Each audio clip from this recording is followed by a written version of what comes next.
Bonjour à toutes et tous. Aujourd'hui, on accueille quelqu'un qui transforme des idées en objets, des projets en packaging et des entreprises en marques visibles. Il est discret, efficace, passionné par son métier et pourtant son travail est partout autour de nous.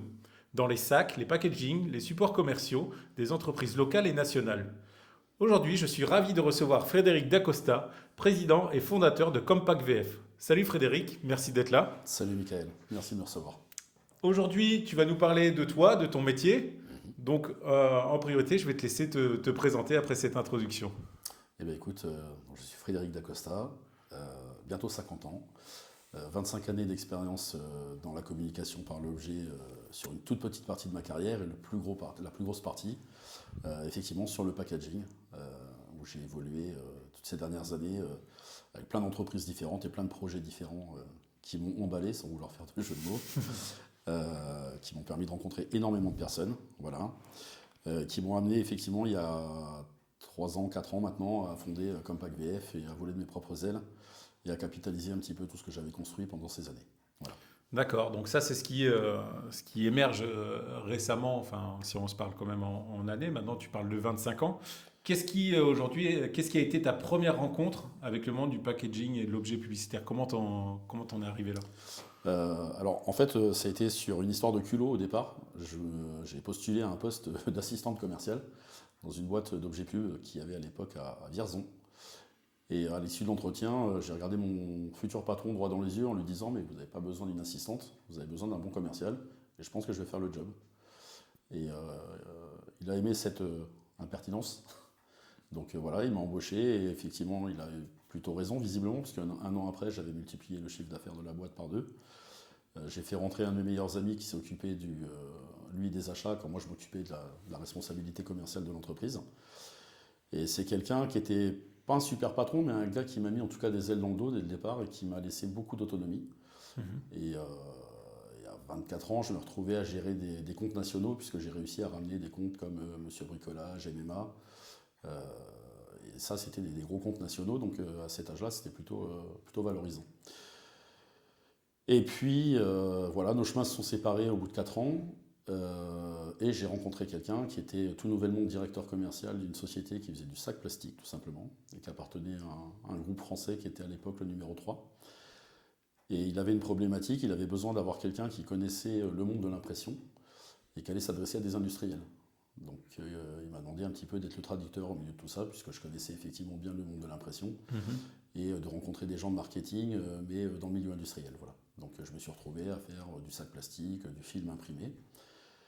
Et effectivement, c'est des histoires de rencontres. Donc j'ai évolué après, j'ai quitté ce groupe et j'ai eu la chance d'être recruté tout de suite derrière chez le leader européen de ce métier, où j'y ai fait mes armes. Pareil, j'ai rencontré quelqu'un que j'appelle mon mentor, qui m'a confié les gros comptes nationaux et qui m'a permis vraiment de m'envoler. Et voilà, et donc c'est ce qui m'a fait mettre le pied dans le packaging. Donc on a compris que c'est une question de relation, mais Ouais. pas que, puisque de ce que tu dis, bah, en fait, il faut être un peu touche à tout, commercial, connaître les produits, Mhm. et puis évoluer avec son temps. Parce que je suppose que, bon, on en parlera un peu plus tard, mais vous avez eu votre crise des subprimes, vous aussi, Tout à avec le fait. changement des packaging et des... J'en ai eu plusieurs même. Ouais. Ouais. Ouais, il faut s'adapter, il faut s'intéresser à tout. Alors effectivement, je me souviens, quand j'étais à l'Estacom à Bourges, j'avais un prof de psychosociaux qui me disait que j'avais une attitude de collectionneur de connaissances. Et je pense que c'est quelque chose qui m'a suivi un peu dans ma carrière. Je me suis toujours intéressé à tout. Je fais un peu d'infographie parce que ça m'intéressait. Quand je suis arrivé dans ce métier, la première chose que j'ai fait, c'est d'aller passer un peu de temps au cul des machines pour voir comment ça se fabriquait, connaître le produit. Voilà, je me suis toujours intéressé et j'ai ce côté un peu caméléon qui, je pense, m'a bien aidé dans ma carrière, et autant dans les évolutions internes des entreprises qu'avec les clients avec qui j'ai pu évoluer par la suite. Donc ça, c'est l'avantage que tu as de toi-même Mhm. qui impacte ton métier. Donc le bon côté qu'il y a de Frédéric Dacosta dans le métier du packaging et du commercial, de l'objet publicitaire. Ce serait quoi ton mauvais côté, celui qui te fait défaut Je peux vite me disperser. Le fait de toucher à plein de sujets différents, ça peut effectivement amener à se disperser. Ouais. Donc et c'est un peu mon travers. Donc avec l'âge, on soigne. Ouais. Mais ça a pu me faire défaut à certains moments. Ouais, t'as un Effectivement. exemple concret, peut-être un contrat que t'as perdu ou quelque chose qui s'est mal passé par rapport à ça? Je t'ai pas demandé Euh, dans le premier, désolé. non, non, mais ça me va bien, il faut savoir aussi faire ça. Oui, bah écoute, la tête dans le guidon, à m'occuper de plusieurs choses en même temps, j'ai oublié de répondre à un client un jour qui m'a fait louper le contrat. Et mon client n'en a pas tenu rigueur parce que l'affaire suivante, il me l'a confiée. En plus, j'étais beaucoup plus compétitif Mhm. que mon confrère. Et, et j'ai voulu gérer trop de sujets à la fois. Et voilà. Donc aujourd'hui, je me concentre sur une affaire, je l'emmène au bout et je passe à la suivante. Si tu devais aujourd'hui expliquer simplement, c'est toujours un peu compliqué, mais qu'est-ce que Compact VF en fait? Qu'est-ce qu'apporte Ah. Qu'est-ce que Compact VF? C'est un interlocuteur pour plein de sujets différents. Aujourd'hui, j'ai l'avantage d'avoir une offre globale. Alors effectivement, Compact VF, donc communication et packaging. Euh, à la base, ça ne devait être que le packaging, Compact VF. Et mon ami dont j'ai parlé tout à l'heure, qui était acheteur dans la société d'Objet Pub, lui a continué dans ce domaine. Il a développé sa société.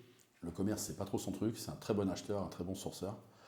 Et ça faisait longtemps qu'il voulait qu'on recollabore ensemble. Donc quand moi j'ai pris mon indépendance, il m'a proposé tout de suite de pouvoir retravailler avec lui. Bon, j'avoue que ça me tentait bien aussi, hein, retourner à mes premiers amours, pourquoi pas. Au départ, je disais souvent en plaisantant, ça paiera les cigarettes à la fin du mois. Et en fait, aujourd'hui, grâce à un business club qu'on connaît bien tous les deux, ça m'a permis de prendre aussi une autre dimension localement, puisque le packaging m'a emmené sur une carrière plutôt au niveau national, où j'ai eu beaucoup de clients sur toute la France, et très peu localement. Donc j'ai dû me refaire un réseau. Et voilà, donc je me suis aperçu que finalement, c'était pas deux univers différents, mais complètement complémentaires. Et donc Compact VF, en fait, c'est tout simplement la mutualisation de mon expérience commerciale depuis le début de ma carrière Mhm. jusqu'à maintenant.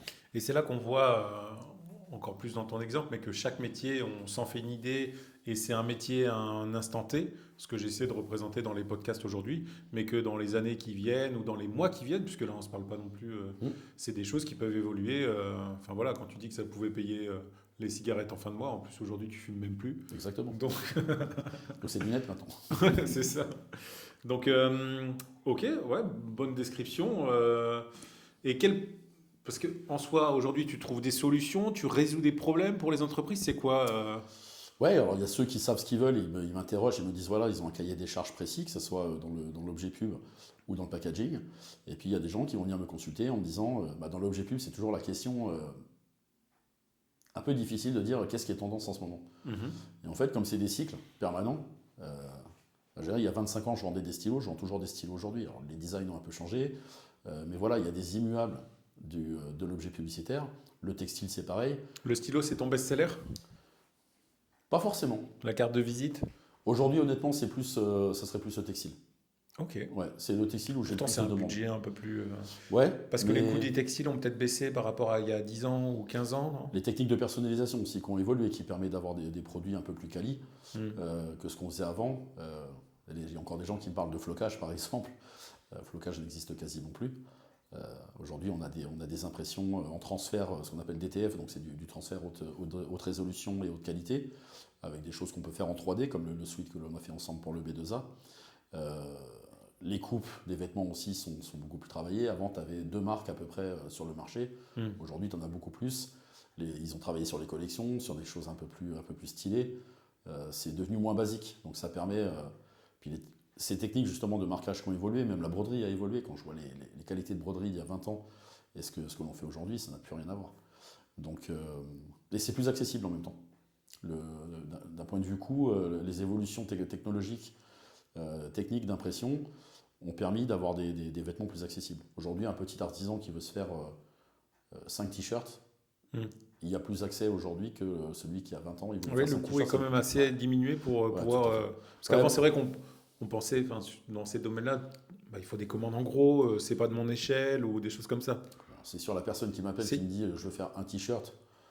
Bon, je lui dis non, va chez Decathlon, fais faire un t-shirt, ils savent le faire. Mhm. C'est du transfert à la main, ça fera le job pour ce que tu veux en faire. Mais par contre, aujourd'hui, un chef d'entreprise effectivement qui veut affirmer son identité, 5 t-shirts, on est capable de lui faire.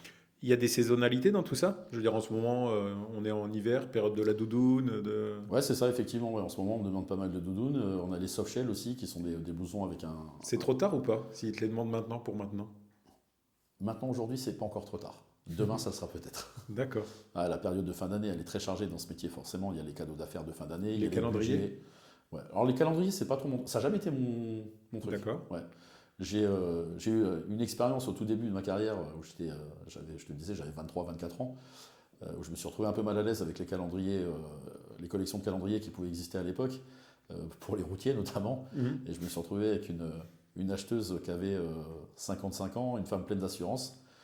Et donc forcément, je lui sors, je vais exagérer dans le cliché, mais je lui sors les chatons, les voitures. Elle dit, mais elles sont où les filles? Et elle voulait des calendriers, effectivement, avec des filles un peu dénudées. Et ça je crois que ça m'a traumatisé. Et que ça a fait que c'est un produit que. Voilà. Non, c'est un produit un peu c'est fortement concurrencé. Tu as des gens qui sont spécialisés là-dedans. Tu as des gars qui sont en agent commercial pour des boîtes de calendriers et qui font ça toute l'année. Ouais. Alors on se dit c'est un produit saisonnier. Mais les gars, ils travaillent 6 mois dans l'année. Ils sont à bloc là-dessus. Ils font que ça. Et voilà. Donc c'est un produit un peu compliqué. Puis, mais pour autant.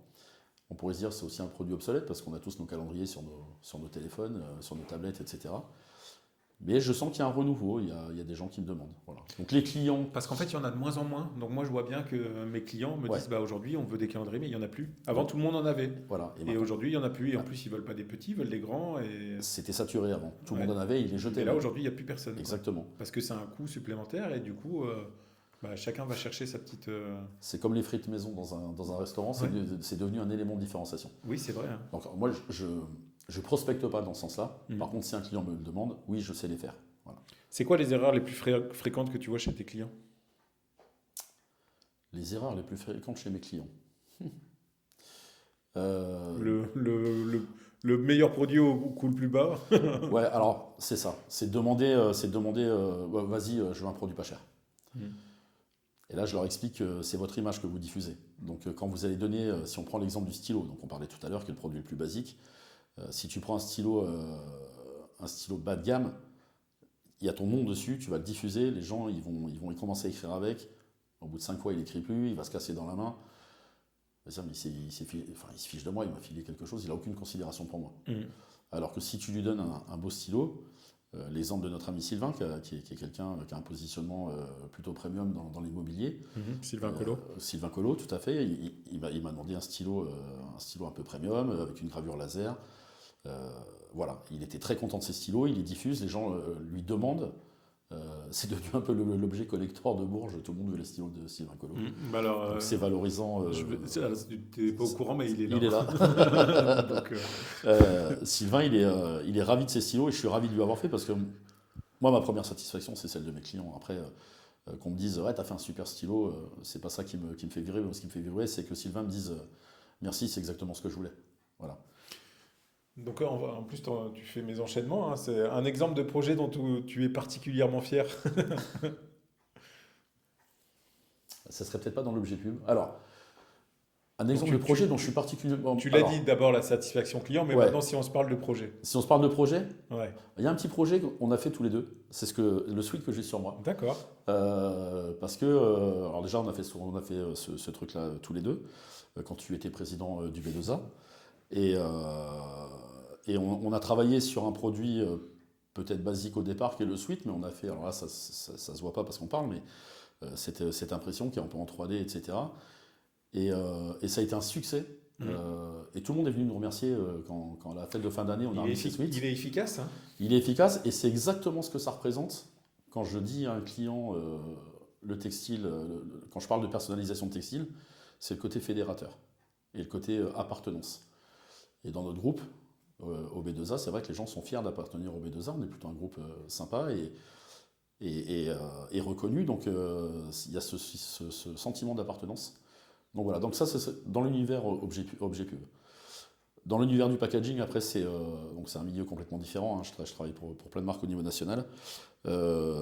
C'est une marque avec laquelle j'ai fait des sacs papier qu'on dit de luxe, qui est la marque Kawe. Kawe, c'est une vraie satisfaction personnelle. C'est un vrai projet sur lequel j'ai vraiment aimé travailler. C'est un produit sympa à faire. Et puis après, non, sinon c'est un client avec qui je travaille plus maintenant depuis 1 an, parce que j'ai changé de partenaire et que j'ai laissé le client à ce partenaire.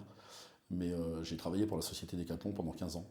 Donc pendant 15 ans, j'ai livré des sacs chez Decathlon. Et ça, c'était sympa parce que mes 2 enfants qui ont 10 ans d'écart, au même âge, avec 10 ans d'écart, ils étaient contents de voir des sacs dans la rue et dire ah, c'est papa qui les fait. Ouais. Donc voilà. Et ça, on peut le voir sur les sacs, par qui ça a été fait. Il y a un petit... Alors Ou c'est un aujourd'hui, métier vraiment de l'ombre où vous êtes... non. Moi, je donne toujours le choix à mes clients de signer les sacs en bas. Il y a certains clients pour qui je mets mon logo. Mhm. Euh, alors, comme auparavant, j'avais plus un fonctionnement d'agent d'usine, il y a ce qu'on appelle le FSC. En fait, il y a la traçabilité par rapport à la déforestation, etc. Donc, il y a un numéro FSC qui est attribué. Donc, pour ça, il faut rentrer dans des normes. C'est une espèce c'est un audit en fait qui est fait par un organisme. Et donc, tu as un numéro FSC. Donc, si le sac est labellisé FSC, si le client demande à ce qu'il le soit, tu as le numéro. Donc à partir de ce numéro, tu peux retrouver l'usine qui a fabriqué Oui, ça. c'est quand même... Ce qui peut servir, parce que par exemple chez Decathlon, on était 2 fournisseurs, et de temps en temps, l'acheteur de Decathlon m'appelait et me disait ah, il y a un problème de qualité, envoyez-moi la photo du cul du sac, je voyais le numéro FSC, je disais, ah, c'est pas moi, c'est mon confrère. Ok. Ça apporte une traçabilité. Et des grandes entreprises comme ça ont un intérêt à sous-traiter ça plutôt que de se créer une branche qui le... Alors tu vois, chez Decathlon, ils ont une division packaging par exemple. Il y a des gens qui travaillent sur le packaging des produits, mais c'est pas la même chose. À un moment donné, il y a un ingénieur packaging qui a voulu s'occuper des sujets d'emballage en disant bah voilà, on va prendre en main le papier cadeau et le sac que je fournissais. Et ça va être des ingénieurs, ils disent bon, bah, maintenant on va vous imposer le papier, vous allez acheter le papier à telle société et vous allez prendre le même pour le sac et pour le papier cadeau. Ouais.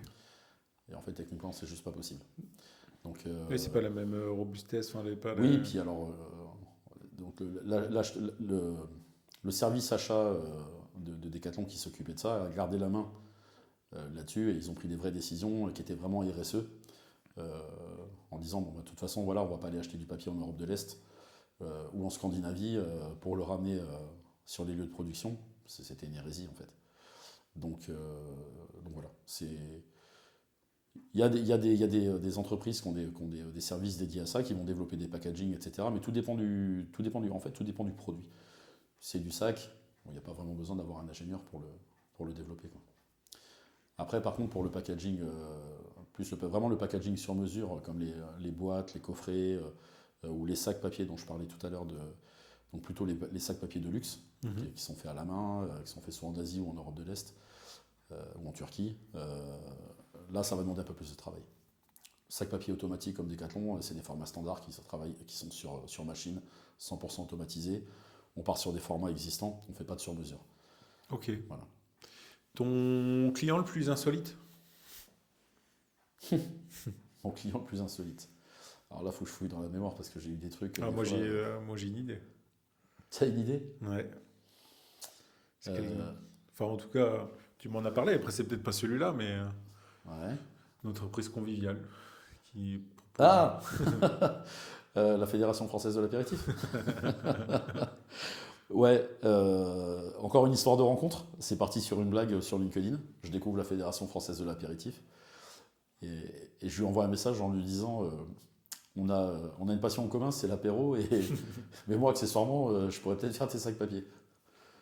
Et je suis tombé sur un gars hyper ouvert, hyper sympa qui m'a répondu. Et ça reste un partenaire aujourd'hui. Puisque au-delà de faire les sacs papier, on a développé ensemble des sacs sandwich. Puisque maintenant, dans les boutiques FFA, ils font des sandwichs à emporter. Je leur fais des goodies également. Ok. Donc voilà, et puis là, on est en train de travailler sur d'autres projets ensemble.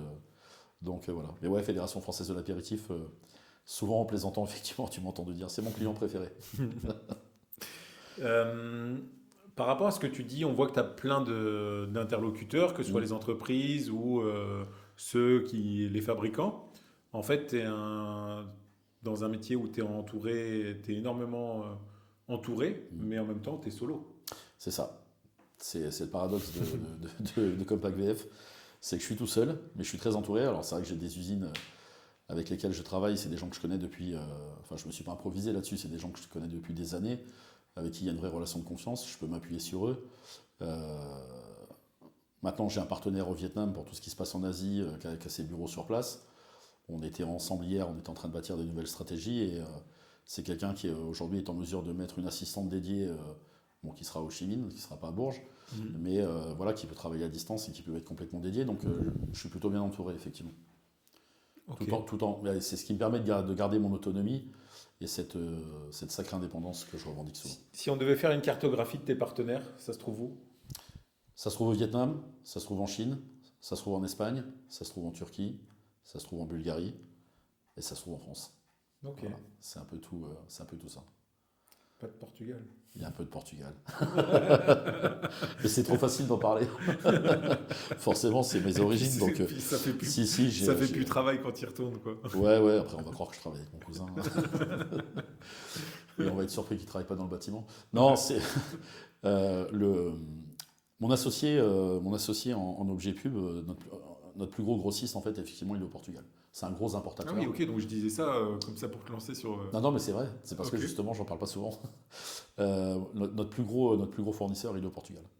Et c'est quoi ta fréquence? Donc, je suppose que tu vas voir tes clients par rapport à ce qu'ils te sollicitent, mais tes partenaires, du coup, les usines, etc., tu as des contrôles qualité. Comment tu gères ça? Eux, ils sont organisés pour ça. Ils ont ce qu'il faut. Ils ont les contrôles qualité qu'il faut. Ils m'envoient toujours des échantillons pour que je puisse contrôler aussi ce que je fais livrer directement les clients. Hein. Ça ne repasse pas par chez moi, on est d'accord. Donc voilà, donc ça, c'est des usines justement avec. J'ai fait le choix de partenaires qui sont structurés avec ça. Et forcément, voilà, c'est quelque chose dont moi, j'ai pas besoin de m'occuper. Mais j'ai choisi les partenaires en fonction de leur capacité à pouvoir contrôler les produits. Notamment en Asie, il y a tellement de. Voilà. Tu as déjà des clients qui ont essayé de te la faire en soum-soum, d'aller voir directement le fournisseur Non, ça m'est jamais arrivé. Ça m'est jamais arrivé parce que je pense qu'ils respectent les relations que j'ai. Et mes partenaires, comme je te dis, hein, moi, mes partenaires, je les ai clairement choisis. Je me suis jamais fait doubler par un partenaire. Alors déjà, j'ai des contrats. Ouais. J'ai un bon avocat Ouais. qu'on connaît. Donc je suis couvert pour ça. Et puis après, il y a des engagements moraux. Puis je te dis, c'est des gens que je connais depuis des années, avec qui je collabore depuis très très longtemps. Et j'ai mis à contribution notre relation pour en faire Compact VF derrière. Donc ils me font confiance. Et tu vois, l'entreprise espagnole pour laquelle je travaille est spécialisée plutôt dans le papier cadeau. Je fais le papier cadeau pour eux en leur nom, pour une chaîne d'électroménager en France, qui vient du nord de la France, qui fait pas de pain, Ouais. mais qui s'appelle Boulanger. Tu peux l'expliquer, un boulanger, ouais. Et en fait, j'ai la signature du contrat, j'ai une délégation de signature sur ce contrat. Donc, et de toute façon, j'ai construit ma stratégie avec mes partenaires de façon à ce que le client, si Frédéric Dacosta et Compact VF n'existent pas, le client aura le même prix. Je ne suis pas un intermédiaire entre les deux. Ça, c'est quelque chose que j'ai vraiment voulu. Je ne voulais pas de cette image du gratteur, de l'agent commercial qui est là, qui prend sa com et puis qui ne sert à rien, en fait, si ce n'est à faire la boîte aux lettres. Ma stratégie, c'est d'exister entre les deux. Donc, ils et n'ont pas d'être intermédiaire. Ils ont que toi comme contact, quoi. Alors, le client n'a que moi comme contact commercial et technique. Par contre, j'ai aucun problème à emmener le client avec moi à l'usine. Mais par contre, c'est à toi, toi qui rends les comptes, quoi. Exactement, tout à fait. S'il y a un défaut de fabrication, on en parle. Voilà. Ouais. Et s'ils en sont contents, c'est aussi à toi qu'ils en parlent. Je leur en parle. Tu parlais de boulanger. Alors, c'est juste pour comprendre le fonctionnement un peu de tes clients. On sait que Boulanger, en fait, c'est une grande boîte, le groupe Muyez, qui habille, tu parlais de Decathlon, etc. C'est-à-dire que même eux, dans leur fonctionnement, ils ont chacun leur fonctionnement, quoi. Oui, parce que alors, pour bien connaître la Galaxy Moulier, j'y ai fait mes armes. Puisque quand je travaillais pour le groupe Alplast, en fait, on faisait beaucoup donc essentiellement du sac plastique, mais on travaillait quasiment pour toutes les enseignes du groupe Muyez. Donc c'était Auchan, Leroy Merlin, Kiabi, Decathlon, etc. Quand le groupe a explosé et que je suis parti chez les Allemands, j'ai récupéré une partie de cette clientèle. Donc voilà. Alors à un moment donné, ils avaient créé un truc qui s'appelait la SRS, qui existe toujours, mais pour certains sujets. Donc ils avaient dit, on va tous avoir le même sac. Donc tu allais chez Leroy Merlin, Decathlon, Boulanger, ils avaient tous le même sac. Mhm. Puis après, les acheteurs, ah ouais, mais moi c'est pas ma charte graphique, ah, le sac je le veux pas vert, je le veux bleu. Mhm. Donc chacun a commencé à faire ce qu'il voulait de son côté, donc la SRS n'avait plus lieu d'être sur ces produits-là. Donc chacun fait ce qu'il voulait et a redéveloppé sa ligne de Ok, produits donc derrière. chacun pour. Ouais. Ouais. Et par exemple, Decathlon qui habille Leroy Merlin, Auchan, c'est Muliez, et c'est 4 cultures d'entreprise complètement différentes. Et il y a des groupes, alors peut-être aucun lien avec cela, mais est-ce que tu as des groupes que tu as dans ton portefeuille que tu utilises juste en tant que visibilité, en tant que portfolio de dire je travaille pour eux, donc faites-moi confiance, quitte à prendre moins? Non, je ne l'affiche pas trop, ça. C'est vrai que quand je suis en clientèle, je leur dis, ils me demandent mes références, je leur dis, bah, je travaille pour un tel, je travaille pour telle enseigne, qui peuvent vous ressembler, ou voilà. Je peux m'inspirer aussi d'exemples de bonnes décisions qui ont été prises par certaines enseignes Mhm. pour leur apporter le conseil dont ils ont besoin. Mais tu vois, aujourd'hui, je suis en train de travailler sur un site internet. Le portfolio, c'est un grand point d'interrogation. Et puis j'ai tellement la tête dans le guidon, parce que ça va quand même très vite. Il y a des process qui sont longs, mais ça va quand même très vite, que je ne prends pas le temps de shooter Ah oui, les produits. c'est dommage parce que ouais, Et pourtant, euh, mon cher Antoine, qui m'a bien formé, m'a toujours dit les échantillons, c'est notre trésor. Et j'ai perdu cette habitude. Parce qu'il n'y avait pas cette culture dans la dernière société pour laquelle j'ai travaillé. Je réclamais, j'avais jamais, je m'en suis lassé. Et du coup, j'ai perdu ce réflexe. ouais, alors que c'est ta meilleure vitrine, hein. Et c'est ma meilleure vitrine. Ouais. La satisfaction client, les beaux produits que tu as déjà fait. En plus de ça, un échantillon, bon ben voilà, Mm. c'est quelque chose que tu peux avoir. Et puis après, tu arrives, tu la mets dans ta sacoche. Et puis, Et ouais, bah, tu vois, bah, c'est justement en parce que travaillant sur le c'est site. un double effet en deux-deux. Déjà, tu n'as pas besoin de discours. Tu montres le produit et en plus, tu montres pour qui? Des personnes qui t'ont déjà fait confiance. Enfin, je veux dire, c'est top, quoi. Oui, et puis les gens sont toujours surpris de. Bah, de voir que tu travailles aussi à l'échelle nationale, Mm. etc. C'est vrai que vous êtes combien si en France vous deviez vous compter à faire à vous challenger sur ce métier? Ouais, c'est un métier qui est quand même fortement concurrencé. Il y a beaucoup d'importateurs. Sur la partie packaging de luxe, il y a beaucoup de sociétés qui sont là-dessus. Euh, Là, aujourd'hui, moi, où je me différencie, c'est que je t'ai parlé d'importateur. Et moi, aujourd'hui, je représente un exportateur. Donc, je squeeze un intermédiaire à un moment donné. Mhm. Ou alors, je pourrais dire, je suis l'importateur. Mais non, pas du tout. C'est vraiment le positionnement que j'ai choisi là ces derniers mois. De dire à mes clients, vous êtes avec un exportateur directement qui est installé à la fois sur le Vietnam et sur la Chine. C'est un bureau de trading. Hein. Mhm. Et, euh, et je vois aujourd'hui la compétitivité que j'ai gagnée comme ça. Sur les dossiers sur lesquels je travaille, euh, les clients sont plutôt satisfaits. Il y a des objets que tu refuses de faire? Que tu as Non, déjà. non, parce que alors on m'a jamais demandé de choses qui me pouvaient me paraître être interdites. Ouais, ok. Après, j'ai pas jugé la morale de chacun, donc si on me demandait quelque chose qui sort complètement de la norme, ouais, le client, je respecte le client, et si c'est pas illégal, je vois pas pourquoi je le ferais pas. Euh, Là, le truc le plus insolite qu'a fait mon pote, c'est il a fait des strings pour un garagiste.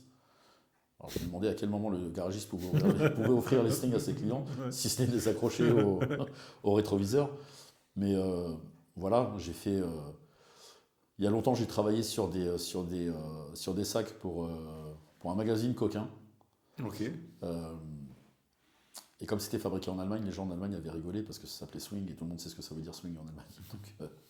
Donc voilà. Mais c'était via un intermédiaire. Ça, c'est pas moi qui le traitais en direct. Mais non, non, je pense pas que je refuserai. Tant que ça reste dans la légalité, je vois pas pourquoi je refuserais. Tu travailles en dehors de la France aussi? Non, plus. J'ai eu quelques clients en Belgique. Voilà, c'était sur l'Europe, sur la clientèle. Mhm. J'ai touché du doigt quelques dossiers à l'international comme ça, mais non, sinon ma clientèle, elle est essentiellement française. En dehors de la France, c'est mes partenaires. Ok. C'est quoi la tendance actuelle du packaging ou de l'objet pub? Tu en as parlé un petit peu en début, mais. Oui, alors l'objet pub, je te dis, c'est compliqué. Il y a des retours là. Tu vois, le mug, par exemple, qui était un produit à un moment donné qui était un peu Ça has-been. revient encore le mug. Ouais, On le va mug, encore s'est tapé des mugs. ouais, c'est ça. On a tous dans les placards, on en a marre. Mais Mais surtout ça revient, ça revient. dépareillé, quoi. Ouais, c'est ça. C'est complètement ça. Mais Alors par contre, maintenant, c'est le mug isotherme. Voilà. Ah oui. Aussi, voilà. Il y a la Alors, fonctionnalité. je vais pas. Ne critique pas le mug isotherme. Ouais, c'est clair. Mais c'est vrai que ce côté nomade aujourd'hui que l'on a pour tout, l'électronique finalement, pas tant que ça. On pourrait se dire, ouais, il y a beaucoup d'électronique, non. Si, ou les chargeurs. Voilà. Les chargeurs Le truc. qu'on perd tous. Voilà, comme tu as là. Ça revient. Et il y a quand même une tendance à travers tout ce qui se passe aujourd'hui d'un point de vue écologique, à aller quand même sur du durable et sur du produit qui sert ou qui resserre. Voilà. Donc il y a une durabilité dans les produits, on commence à le voir. Même les sacs, hein, moi j'ai toujours été convaincu de ça. À un moment donné, il y a eu un courant très biodégradable. Je vais te surprendre, mais j'ai jamais vendu un sac biodégradable de ma vie. Alors que j'ai vendu des millions de sacs, plastiques. Autant réutilisable que biodégradable. Quoi. Enfin, C'était une conviction personnelle. Je disais aux clients, mais réutilisez-les, les sacs. Auchan a construit sa stratégie de sacs comme ça. Ils se sont aperçus que les gens, il y avait 80% des gens qui utilisaient les sacs de course pour faire des sacs poubelles dans les cuisines. Ils ont fait le sac au format de la poubelle, ils l'ont fait en verre pour donner un côté écolo, et ils ont dit, achetez les sacs et servez-vous-en comme sac poubelle. Quoi. Et donc il y avait cet impulse sur la réutilisation. On a tellement tapé sur les emballages que finalement, autant il y a quelque chose de vertueux, autant à un moment donné, ça devenait du grand n'importe quoi. On a fait des sacs oxo-dégradables. C'était un additif que tu mettais dans le plastique pour accélérer le processus. Bon, à partir du moment où tu mets un additif dedans, déjà tu te dis ça vient d'où, qu'est-ce que c'est, on ne savait pas trop. Il y en avait 3 différents. Bon, aujourd'hui, c'est complètement interdit, hein, donc c'est pour te dire. Ouais, donc on a fait en taille réelle des essais un peu. Ouais, c'est ça. C'est un peu ce qu'on fait avec les pailles en ce moment. C'est plus quel type de paille on doit avoir. Puis après, il y a une chose qui est restée déterminante dans les choix du client par rapport à ça, c'est le prix. Ouais, c'est le prix. Parce que tout le monde veut se donner une bonne conscience écologique, mais personne n'est prêt à la payer, on est bien d'accord. Ouais. C'est rare que ça arrive. Je te redonne un exemple sur le Covid. Sorti du Covid, il y a une espèce de sentiment anti-asiatique qui s'est développé chez les clients. Et dans le packaging de luxe, énormément de clients nous disaient ouais, il faut trouver des sources en Europe, etc. On est parti en Turquie, on a audité j'étais salarié à l'époque, on a audité des usines, on en a sélectionné quelques-unes. Ça représentait, au bout de 2 ans, ce qu'on faisait en Turquie, ça représentait 2% du chiffre d'affaires. Ouais, les clients demandaient. Vous voulez, mais ils ne se lançaient pas. Quoi. Quand tu annonces le même produit 30% plus cher, mais finalement, on va peut-être rester sur la Chine. Tu ne peux pas faire un truc biodégradable. Il l'est déjà. Ah, mais on ne le savait pas. Si, vous le saviez. Ah oui, mais maintenant, on va le dire. Voilà. C'est toujours cette. On parle d'écologie, mais parlons d'économie tout le temps. Ouais, ça prend pas. Ça. Ouais. À moins de tomber sur quelqu'un qui a des vraies convictions. Oui. Voilà. Ça m'est déjà arrivé. Et là, par contre, tu as des vrais discours et tu as quelqu'un. Alors autant tu peux dire je vais avoir un ayatollah de l'écologie en face de moi, mais quand c'est des gens qui ont des vraies convictions, ils font les bons choix en général, et ils t'écoutent. Et là ils s'en remettent à ton expertise. Alors que les autres c'est que du greenwashing et que de l'éco-marketing. Oui, c'est ça, c'est juste pour... si les gens n'étaient pas portés vers ce côté écologique, ils ne le feraient pas pour eux en fait. Ouais, c'est ça. C'est-à-dire qu'ils le font parce que les clients aiment bien ça, ou au moins qu'ils le pensent. Quoi. Peut-être les nouvelles générations. Les nouvelles générations, ils ont un peu plus de conviction là-dessus. Par contre, les anciens, moi je me souviens d'un acheteur qui m'avait demandé un sac biodégradable. Quand je lui ai annoncé le prix, à l'époque, le prix de la matière il était 4 fois plus cher. Ah mais non, je vais pas acheter ça. Et elle me pose la question, mais est-ce que le sac il est recyclable? Je dis oui, c'est du polyéthylène, c'est 100% recyclable. Ah ouais, bon, on va le marquer dessus alors. Et d'ailleurs, la législation a évolué parce qu'aujourd'hui, tu n'as plus le droit d'écrire 100% recyclable sur un sac. Ah oui. Parce que, est-ce qu'il est vraiment 100% il faut pouvoir prouver l'allégorie. Voilà. Donc, et autant, d'un point de vue politique, il y a eu beaucoup d'erreurs de fait sur les emballages. Autant ça, je trouve que ça permet plutôt de nettoyer un petit peu tout ce qui se faisait. Ouais. Ah, mais du coup, on a vu l'évolution entre plus de sacs, plein de sacs. Ouais, et puis c'est le paradoxe du consommateur, c'est maintenant je veux pas de sac, c'est pas écologique. Donc l'enseigne arrête de donner du sac. Et les gens arrivent, mais je fais comment pour ramener mes courses? Bah oui. Donc voilà. Puis après, ils sont convaincus que s'ils ont un sac réutilisable en polypro ou en toile de jute, c'est vachement plus écologique. Je laisse se poser la question d'où viennent ces sacs, comment ils sont fabriqués, dans quelles conditions. Voilà. La toile de jute qui est devenue un truc très tendance parce que Leclerc l'avait lancé. Moi personnellement, je préfère travailler avec des usines asiatiques qu'avec des usines indiennes. Tu vois qu'il y a des gens qui sont... Enfin, imaginons, tu as un sac d'une marque, tu vas dans le magasin de l'autre marque, t'es gêné ou pas? Je sais pas, les gens... avant, il y avait un peu ce truc-là, non? T'as raison. Avant, il y avait. Si je vais à Carrefour Market, j'y vais avec Ouais. le sac Carrefour Market, je ne vais Voilà. pas y aller avec le sac Intermarché. Aujourd'hui, le sac, les gens. Il n'y a plus ce sentiment-là. Tu vois, tu vas à Lidl, tu vas avoir des sacs Intermarché, tu vas à Intermarché, tu vas avoir des sacs Lidl. Les gens, c'est un sac, c'est un sac. Puis ils l'ont payé, donc Ouais, voilà. voilà. Puis de toute façon, sinon, on leur en fait payer un autre, donc. Enfin, c'est le meilleur business, hein, c'est parce que tout le monde a des sacs, mais tout le monde les oublie chez soi, dans les voitures. Ah, bah ça. Je suis vendeur de sacs, j'en ai jamais dans le coffre. Hmm. Je suis un des plus gros consommateurs de sacs, Michael. Et ça, et en plus de ça, tu prends un drive, ils te font payer les sacs une blinde, quoi. Et après, tu peux les ramener, mais c'est bien qu'ils les Ouais, ramènent jamais, quoi. tu mets le doigt sur quelque chose, hein, c'est la grande distribution, effectivement, avant de donner les sacs, Hmm. euh, ils ont arrêté. Ils ont dit, pour des raisons écologiques, on va arrêter de donner du sac. Les gens, les consommateurs se plaignaient. Du Donc coup, ils ont les remis fait des payer. sacs, par contre, ils leur ont fait payer. Ouais. En disant, bah, vous voulez du sac, mais maintenant, il faut les payer, c'est pour éviter de gâcher, parce que si vous les payez, vous n'allez plus les balancer. Mais ça, c'était une technique un peu de vente aussi. Bah, tu te retrouves devant le fait accompli, quoi. Tu as tous tes achats. Vous voulez un sac? Oui. Tac, tu lui donnes, il l'a en main, il met tout dans son sac. Et bah, c'est 20 centimes. Bah ouais, bah, tu les payes, quoi. Ouais, c'est devenu culturel, hein. Mm.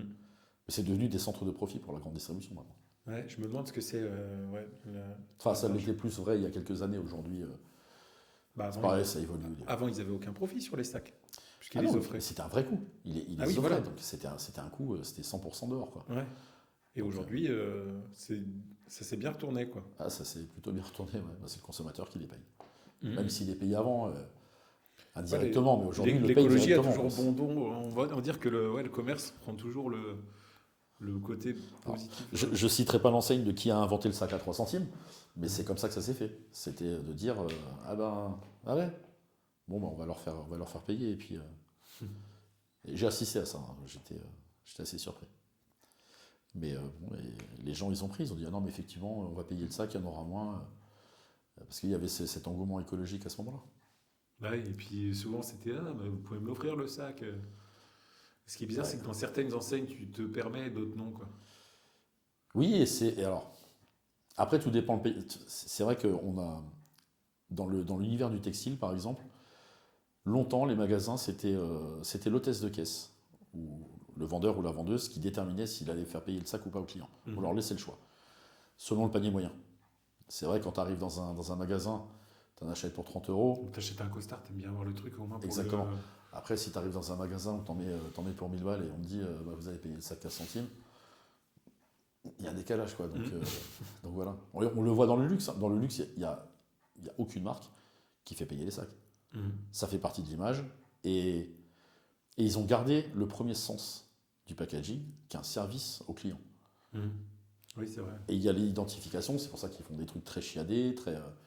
Moi, j'adore travailler sur ces produits-là parce qu'il y a de la vraie valeur ajoutée, et pas que de la valeur ajoutée économique. C'est des dossiers sur lesquels j'adore bosser parce qu'on va nous demander de travailler des finitions qui sont plutôt sympas. On va travailler sur les matières, sur les revêtements, sur les impressions. T'as en tête des choses comme ça qui sont devenues un peu iconiques, alors que c'est des produits du quotidien. Lidl s'en sert beaucoup, hein, ils font des choses de tout et de rien estampées Lidl, mais par exemple le sac Ikea, on le connaît tous. Là, je t'en parle, tu le visualises. Ouais. Alors que c'est qu'un sac. Bah, c'est qu'un sac polypro qui est fait en plus avec du polypro tressé grossièrement. Pourtant, lanière jaune, Ouais. sac bleu, Exactement. efficace. Bah, regarde Kawaii, le sac, bon, c'est un sac classique hein, avec un revêtement mat, etc. Il y a leur logo qui est imprimé dessus. Par contre, la anse du sac, c'est la couleur du ruban Kawaii que tout le monde connaît avec les oui, couleurs. ok, oui, c'est vrai. Voilà, et les gens le reconnaissent, hein, c'est une vraie identité visuelle dont Donc ils sont tu sais, servis. en fait, un peu comme McDonald's avait fait leur pub en mettant juste une frite et du coup, tu sais que c'est le McDonald's juste avec la couleur, etc. En fait, un aspect visuel de dire, bah voilà, j'ai acheté là sans non plus. Parce que des fois, les gens aussi, c'est dommage parce que ça fait un contre-effet. C'est-à-dire que les marques disent, ah bah attends, on a un sac, on va le blinder de notre logo et tout ça, comme ça, quand les gens ils vont se promener avec notre sac, ça va nous faire plein de pubs. Sauf qu'en fait, les gens ont tellement honte ou trouvent ça tellement abusé d'être un panneau placard. publicitaire ambulant qu'au final, ils ne le sortent pas. Alors que quand c'est subtil, bah, ils sont pas fiers de le reprendre, mais si, on voit bien, hein, tous ceux qui achètent ou qui ont même jamais acheté un sac Louis Vuitton, un truc comme ça, et ben leur sac, des fois, ils le réutilisent juste pour dire ça prouve que dans le passé, on a acheté un produit de luxe, quoi. C'est exactement ça. C'est pour ça que certaines marques travaillent vraiment sur cet aspect-là en se disant notre sac. Alors, tu as celui qui veut dire ouais, je veux blinder, effectivement, je veux que ma marque elle se voit, etc. Et celui qui va travailler la finition de son produit ou la conception du produit pour que ça soit un sac. Ce que je dis, en fait, la réutilisation du produit, c'est pas forcément sa conception, c'est sa conception physique, je veux dire, la construction du sac en lui-même. C'est aussi ce que tu en fais. Et quand c'est joli, tu le portes. Mhm. Quand c'est pas beau, tu le portes pas. Bah, tu viens de le dire, les sacs, c'est pareil. T'as pas plaisir à sortir avec un sac Lidl, mais tu vas te balader avec un sac Louis Vuitton pour dire voilà. Ouais. Et tu as aussi le, le côté. Donc, tu vois la marque partout. euh, et le fait de le réutiliser dans différentes enseignes, etc., ça peut te donner un côté d'appartenance aussi. Ouais. C'est-à-dire que. Ouais, bah, de toute façon, l'appartenance, c'est lié à l'image. C'est vraiment. Je t'en parlais pour le textile tout à l'heure, et effectivement, même pour le packaging, c'est pareil. C'est une question d'image. C'est pour ça que je dis toujours, mon métier, c'est de véhiculer votre image euh, et de la valoriser. Donc, Mhm. il faut faire les bons choix. C'est quoi les fausses croyances que les gens ont de ton métier? Qu'on ait des pollueurs. Ok. Ouais. Le sac plastique s'est fait matraquer. C'est pas un produit qui est si dégueulasse que ça, si je peux me permettre. Du plastique, j'en ai vendu pendant un certain nombre d'années. J'ai travaillé sur des produits, sur des projets très écolos. Euh, et j'étais fier de porter ces projets-là. À un moment donné, j'ai bossé sur un truc, c'était une hérésie, il fallait aller mettre du plastique dans les océans. Donc tu dis ça à un écolo aujourd'hui, Mhm. il va te dire mais il y en a déjà assez comme ça. Et c'est un gars qui avait déposé un brevet en fait pour faire des fausses algues. Parce qu'avec l'érosion, euh, le sable ne revenait pas sur les côtes. Et donc ça créait un vrai problème. Et bon, le gars s'est fait racheter le brevet par des grandes entreprises de bâtiments françaises, Mhm. etc. Et ça a été foutu dans un coffre-fort. Et voilà. Mais le gars, il avait un vrai projet. En fait, il était parti d'un truc qui s'était passé à New York, où on mettait les rames de métro dans la baie de New York pour éviter justement ce phénomène d'érosion. Et donc lui, il avait, mais c'était un truc, c'était des tonnes de plastique. Ah ouais. Je suis pas sûr que je travaillerais dans l'industrie du luxe aujourd'hui sur le packaging parce que je m'en serais mis plein les fouilles à l'époque, tu vois. Mhm. Ça aurait été le plus gros coup de ma carrière. Ça a avorté, mais voilà, c'était un projet très écolo. Et puis j'ai eu la chance de bosser pour ce groupe allemand là, qui était précurseur sur le recyclé, euh, notamment en Allemagne. Ils avaient le label Blue Engel. Ils ont eu des subventions du gouvernement allemand à l'époque pour pouvoir vraiment intensifier leur production. Bon, c'est un mastodonte industriel. Et ça, on a pu le dupliquer en France après. Euh, mon responsable, lui, il s'occupait du compte Auchan directement. Il a mis ça en place avec Auchan. Le sac noir que tout le monde voit aujourd'hui, le sac bretelle noir de chez Mhm. Auchan, c'est mon ancien boss qui l'a mis en place avec Auchan. Et c'est un sac qui est fait en 100% recyclé, avec les déchets recyclés rachetés au magasin Auchan. Ok. Et moi, j'ai fait ça avec Stockomanie à l'époque. Voilà. J'ai inventé le grand sac bretelle, le sac parachute là, de Mhm. Stockomanie.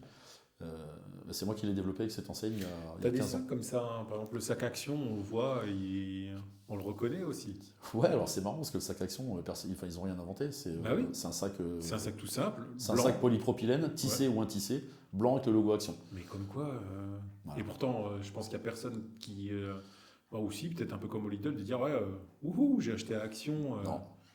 C'est Alors tu marrant. vois, je finis sur Stockomanie, ce fameux sac en plastique. Bah, c'est pareil, en fait, on a étudié avec l'acheteur de l'époque qu'il faisait remonter tous les déchets plastiques de tous les magasins de France sur la centrale à Creil. Ok. J'ai dit, mais vous en faites quoi de ce plastique? En fait, c'était repris par des Veolia, des trucs comme ça. Mhm. Oui, pour la taxe carbone, pour. Ouais.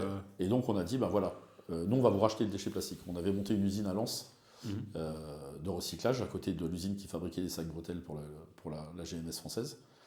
Et, euh, et en fait, on a fait le sac en 100% recyclé en le rachetant. Donc on avait un cercle vertueux. Et ça, c'est pareil, tu vois, c'est une fausse image parce qu'on se disait, bah, le plastique, ça pollue, etc. Mais en fait, c'est un produit qui est recyclable quasiment éternellement. Et c'est là où on n'a pas été bon en France, c'est qu'on a sous-estimé l'industrie du recycle. Quand on s'y est intéressé, c'était trop tard. On avait Mhm. 30 ans de retard sur les Allemands là-dessus. Donc, bon, après, c'est la fin de vie du produit à laquelle il faut s'intéresser. T'as beau avoir recyclé 10 fois un plastique, bon, effectivement, s'il finit sur Oui, parce qu'aujourd'hui, les sacs, c'est plus des sacs en sorte de carton là, qui se brisent au bout de 2 secondes. ouais.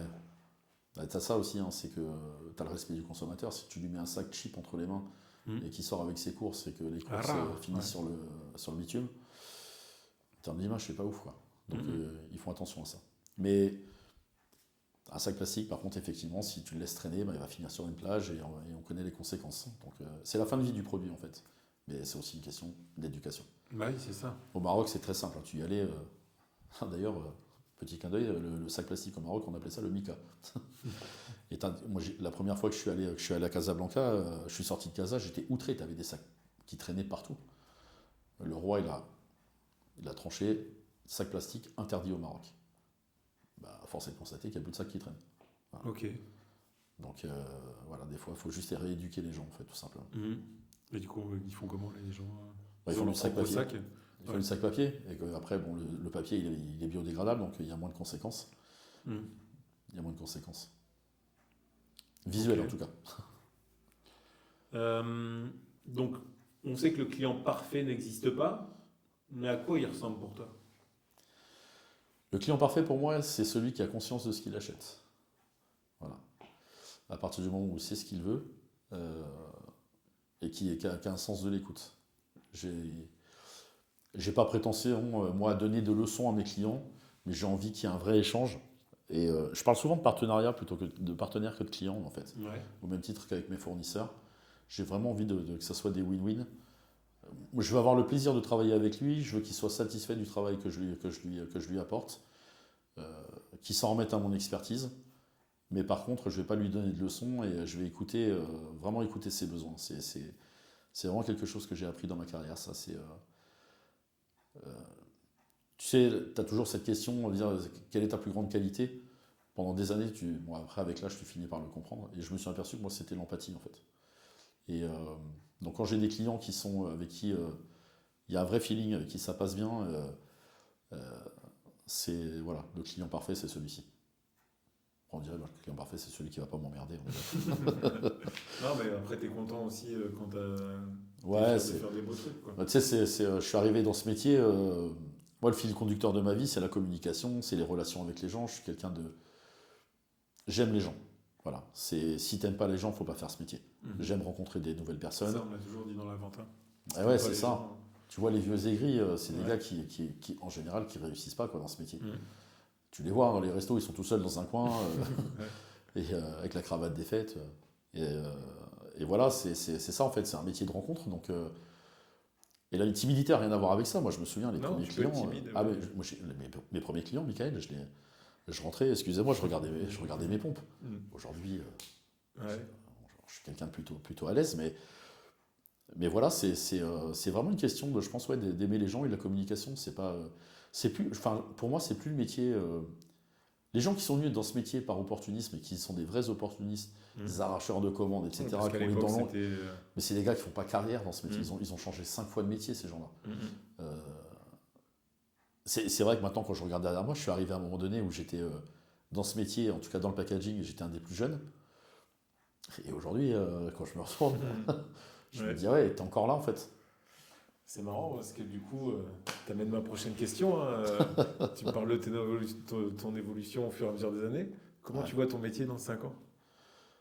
À peu près comme aujourd'hui. Là, je suis arrivé, tu vois, je suis arrivé à... Parce que le problème, c'est que ça dépend pas que de toi. Ça dépend pas que de moi. Et puis, tu me connais, j'aime provoquer les choses. Et je suis encore en train d'en provoquer. Alors, comment je vais faire prendre une autre dimension. Qu'il y a 2 questions en une. Comment tu te vois, toi, dans 5 ans, et comment tu vois ton métier dans la globalité de tous les fournisseurs dans 5 ans. Tu vois, je pense que c'est 2 choses. Enfin, il y a 2 sujets. Je suis très attentif à ce qui se passe d'un point de vue politique, économique. Le métier change. Tu vois, le jetable, je suis quand même dans un métier où il y a quand même beaucoup de jetables. On y fait très attention. C'est ce que tu disais tout à l'heure. Aujourd'hui, les gens veulent plus des choses qui durent, qui peuvent garder, plutôt que du jetable, quoi. Tu vois, le partenaire que j'ai en Asie aujourd'hui, dans son nom, il y a Green. Il y a Eco Green. Donc, c'est pas un hasard. Aujourd'hui, c'est quelqu'un qui fait beaucoup aussi de réutilisables. Mais ça va toucher dans l'emballage, parce on a parlé de GMS, etc. Ça va toucher aussi le food. Où aujourd'hui, on est sur des produits. Tu fais des emballages alimentaires aussi pour. Ça va être une des évolutions de Compact VF, justement. C'est quand je te disais que je suis pas en train de provoquer. C'est vrai que moi je te connais, là on se parle de carte de visite, stylo, etc. Mais ça peut aller, quand je disais en introduction qu'on te voit dans notre quotidien, ça peut aller du dessous de table aussi, ou, enfin voilà, c'est... Oui, il y a des restaurants qui ont des sets de table que je leur fais. Mais c'est effectivement aussi surtout les emballages où on se retrouve avec des produits que j'ai pu commercialiser ou que je commercialise toujours. Euh, Tu vas au VNB, tu repars avec une bouteille dans un sac papier. C'est effectivement Compact VF qui le commercialise. Euh, Pendant des années, comme je le disais tout à l'heure, je faisais les sacs papier pour Decathlon, Kiabi. Mhm. Donc voilà, c'est vrai que dans le produit du quotidien, il y a des produits que j'ai ou que je commercialise encore. Et demain d'autres, parce que je suis en train de suivre aussi l'évolution de mes partenaires. Et que le food, effectivement, c'est quelque chose auquel je commence à m'intéresser un peu plus. Parce que j'ai la source pour le faire. Et convaincu du produit. Il y a une grosse problématique sur les gobelets en carton, par exemple. Mhm. Euh, Beaucoup recherchent du zéro plastique. On se dit comment ça se fait, parce qu'il y a quand même une pellicule plastique à l'intérieur Ouais. pour protéger, pour pas que le carton s'imbibe de la boisson que tu mets dedans, et notamment pour les boissons chaudes. Et aujourd'hui, moi j'ai la solution avec un de mes partenaires, et je sais qui a les besoins. Donc voilà, ça va être aussi une évolution de Compact VF demain, d'aller sur ces produits-là peut-être. Et peut-être même sur les EPI. Euh, Parce que c'est les mêmes usines en fait qui fabriquent tout simplement. Voilà. Mhm. Ok. Et je sais plus, j'avais vu une sorte de vidéo qui expliquait que effectivement tout le monde se croit hyper écologique à avoir parce qu'on nous a imposé les gobelets en carton, etc. Alors qu'en fait, il y a quand même du plastique et Ouais. qu'au final, les gobelets en plastique étaient moins polluants parce que contenaient moins de matière que les gobelets en carton qui ont aussi du carton et du plastique, quoi. C'était monomatériaux. Aujourd'hui, Ouais. en fait, le problème, c'est que quand tu as des produits qui sont multimatériaux, il faut pouvoir les défaire pour les recycler derrière. Mm. Puisqu'on s'intéresse tout à l'heure, je parlais de fin de vie du produit. La fin de vie du produit, aujourd'hui, c'est ça. C'est dans son immense majorité, c'est le recyclage. C'est Mm. comment on va recycler ce produit. Donc si tu as des produits qui sont multimatériaux, c'est compliqué. Ouais. Et puis tu sais, avec les gobelets en plastique, on peut faire des lamelles comme ça, et puis ça faisait une fleur. En plus, ils nous ont enlevé des jouets. Si demain tu perdais tout et que tu devais recommencer, tu recommencerais comment? Ah, c'est intéressant ça. Comment je recommencerai Je recommencerai pas complètement de la même façon peut-être, parce que si quoi tu connais tes erreurs, Mhm. mais je continuerai à aller vers les gens. Je Ouais. continuerai à aller Tu vois, c'est rencontrer ça les gens. Et la base, le secret. ouais, je continuerai à aller rencontrer les gens et puis à me dire que le monde c'est une fenêtre qui est ouverte sur tout, quoi. Et qu'il faut oser. Il y a, je m'interdis plus rien moi aujourd'hui enfin demain tu me dis d'aller démarcher n'importe quelle marque de luxe, je le fais, je me l'interdis pas. Il y a quelques années je me serais dit, non mais ça c'est pas pour moi. Ouais. Alors j'ai vraiment dépassé ce complexe-là et je me dis que tout est possible. Une marque que tu admires, un projet que tu aimerais faire. Allez, si tu pouvais. T'as une baguette magique, tu dis, ah, j'ai ce contrat-là. Bah tu me connais, ce serait certainement une marque de chaussures. Ah oui, c'est vrai, ouais. Ouais, c'est que j'adore les Ouais. chaussures et ouais, faire un truc, tu vois, Jean-Marie Weston, le boutin, c'est le genre de choses qui me plairait bien. Ouais, Ouais. ouais, ça serait un kiff personnel. Ouais, c'est vrai que c'est beau projet. Ouais. Ok. Euh, L'objet publicitaire plutôt coloré ou minimaliste? Ah, plutôt minimaliste. Ouais. Bon, Ouais, on a vu dans les exemples dont on se parlait, c'est bah des ouais, choses toutes simples en fait qui fonctionnent. ouais. Moi j'évite de directement. Bon alors là, Mendoza c'était autre chose, tu vois, on a fait le placard au milieu parce qu'il y Ouais. avait une identité de marque. Mais par contre, enfin, le textile c'est différent. L'objet pub, moi je dis toujours, enfin, faites une signature discrète, faites un truc Mhm. que les gens ils ont envie d'utiliser et pas effectivement d'avoir, comme le sac que tu le disais tout à l'heure, de pas de devenir un placard publicitaire, quoi. Bah ouais. C'est ça le truc. Et toi, ton objet publicitaire préféré? Mon objet pub préféré, Ouais. je crois que ça reste le stylo. Ah ouais, ok. Ouais, franchement, ouais. Déjà, j'aime écrire. Ok. J'aime écrire et un stylo, c'est agréable à tenir en main. Ouais, j'aime bien le stylo. Pourtant, encore une fois, c'est vraiment le premier objet pub auquel on pense.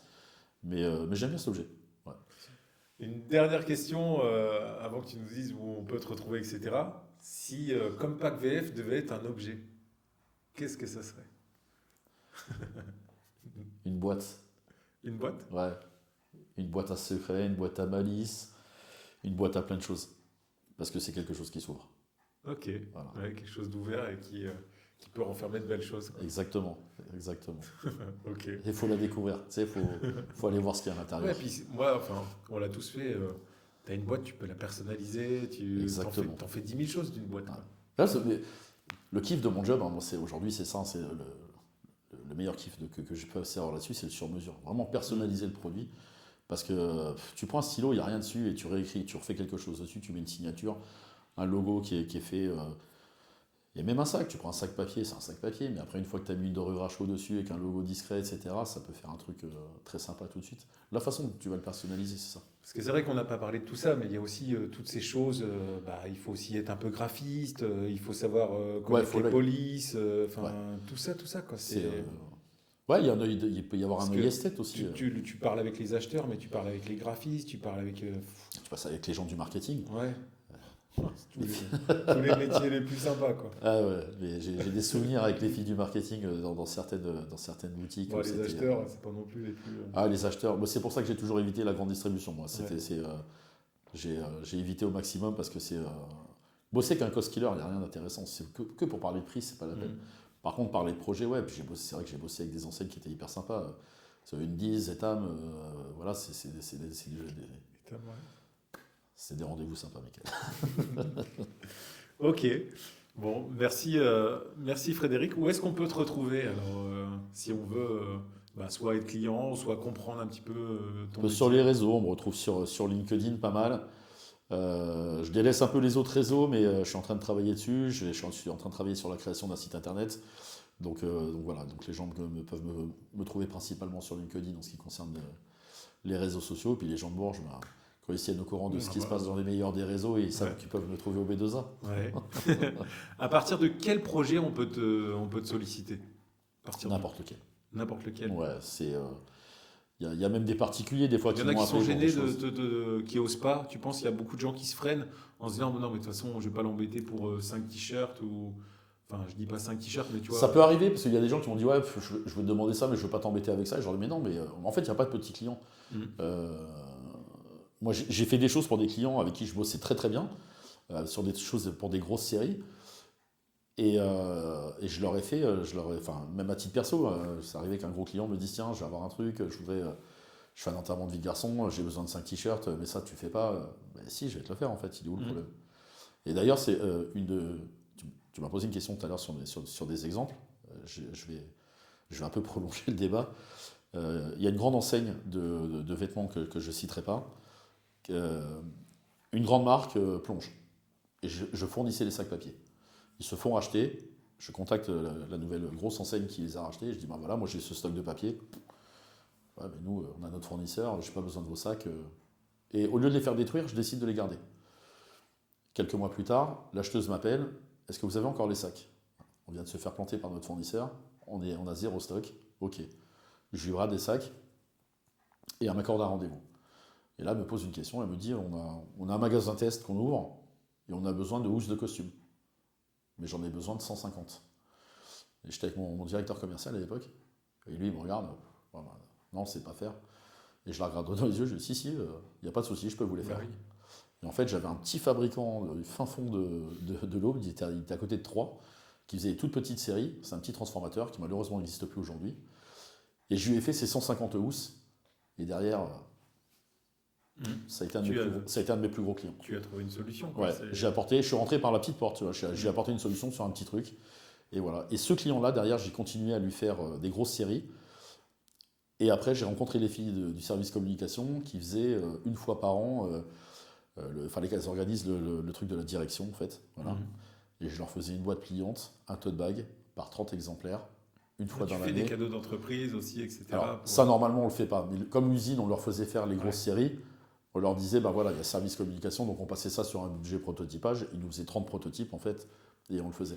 Mais il faut savoir, voilà, c'est répondre aux petits besoins, derrière, ça peut déclencher. Tu as des boîtes de communication qui travaillent avec toi, imaginons, je sais pas, tu as une enseigne, un supermarché, quelque chose comme ça, tu dis, bah voilà, nous on voudrait un sac original, mais on ne veut pas se faire chier à chercher l'idée, cherchez l'idée pour nous. Par exemple, je te prends un exemple.